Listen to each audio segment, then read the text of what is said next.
नमस्कार साथियों, मेरे YouTube चैनल पर शिक्षा विभाग से संबंधित नवीनतम अपडेट्स पाने के लिए सब्सक्राइब कीजिए, बेल आइकन को प्रेस कीजिए और ऑल नोटिफिकेशन को ऑन करके रखें, जिससे नवीनतम अपडेट्स आपके मोबाइल पर तुरंत मिल सके। साथियों, द्वितीय मतदान अधिकारी PO2, second polling officers P2, PO2।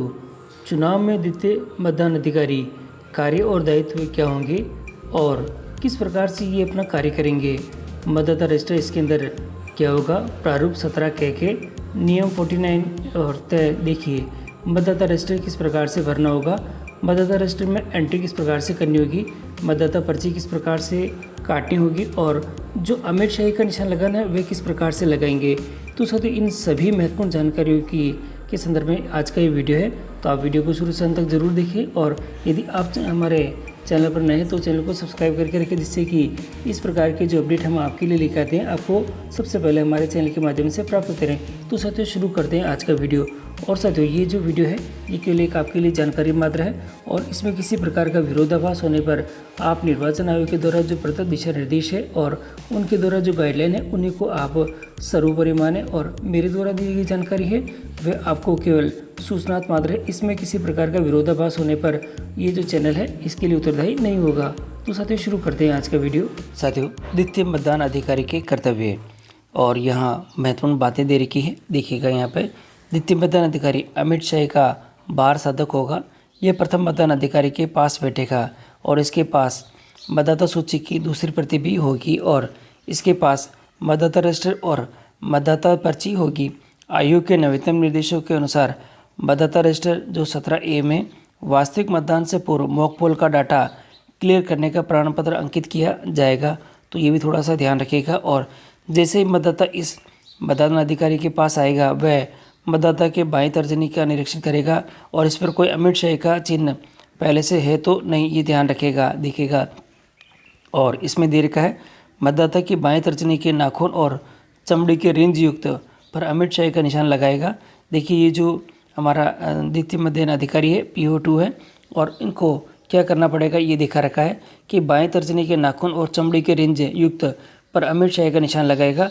मतदाता की बाएं तर्जनी नहीं है तो अमिट शाही बाएं हाथ की क्रमागत उंगली पर लगाई जाएगी।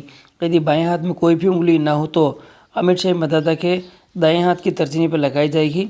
मतदाता के दाएं हाथ में तर्जनी भी नहीं है तो अमिट शाही दाएं हाथ की क्रमागत उंगली पर लगाई जाएगी।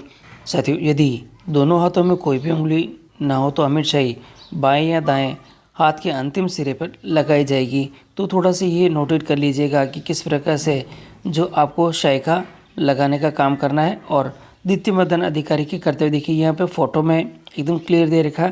पहले जो शाही इस तरह से लगाई जाती थी और अब जो शाही लगाने का तरीका वह इस प्रकार से रहेगा।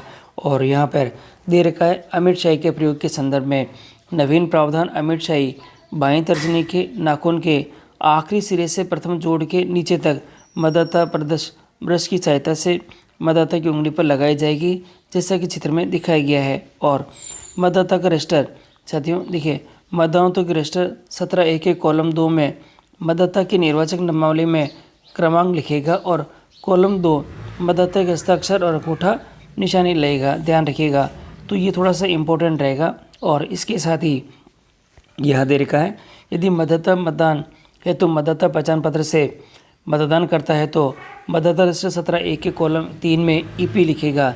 और यदि मतदाता की पहचान अन्य किसी फोटो दस्तावेज से जो कि राज्य निर्वाचन आयोग ने इस प्रयोजनार्थ विनिर्देश किए हैं से की जाएगी, तो ऐसे मतदाता के क्रमांक के अंतिम 4 डिजिट, देखिएगा अंतिम 4 डिजिट मतदाता रजिस्टर के अभियुक्ति यानी रिमार्क वाले कॉलम में वो लिखेगा।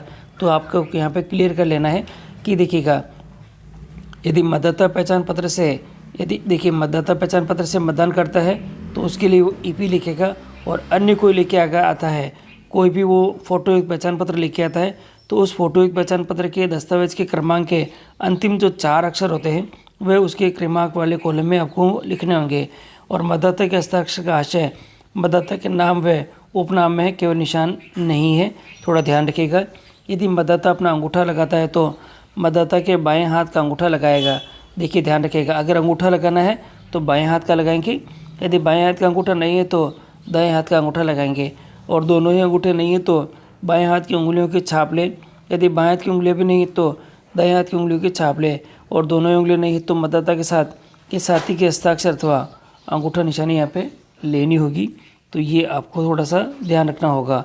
और इसी के साथ ही यहाँ पर जो अगला बिंदु दे रखा है, उपयुक्त कार्य करने के बाद द्वितीय मतदान अधिकारी द्वारा मतदाता को एक मतदाता पर्ची जारी की जाएगी, जिसमें वे 17A के रजिस्टर की क्रम संख्या और मतदाता की निर्वाचक नामावली की क्रम संख्या और अपने लघु हस्ताक्षर के साथ अंकित करेगा। तो थोड़ा सा आपको ये ध्यान रखना होगा कि किस प्रकार से ये कार्य आपको करने हैं।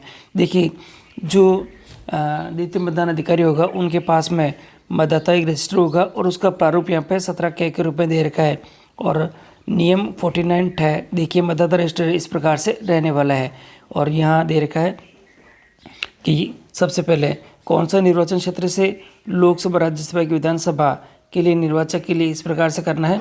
और ये जो फिलअप्स है, आप वहाँ पर जो आपको उपलब्ध जो कि डिटेल्स दे रखी होगी उनकी सहायता से आप उसको भर लें, और भरने के बाद ही आप इसको यहाँ पे काम शुरू करें। और मतदाता जो रजिस्टर है और वो कुछ इस प्रकार से रहेगा। देखिएगा, यहाँ पर कुछ कॉलम्स दे रखे हैं जो कि आपकी सहायता के लिए है।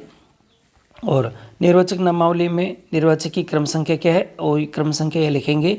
निर्वाचक के द्वारा अपने पहचान के सबूत में प्रस्तुत किया गया है दस्तावेज को यहाँ पे लिखना है, जिसे कि आपको मैंने बताया था EP या जो 4 अक्षर है वो यहाँ पे उसको लिखने होंगे, क्या लेके आया है वे।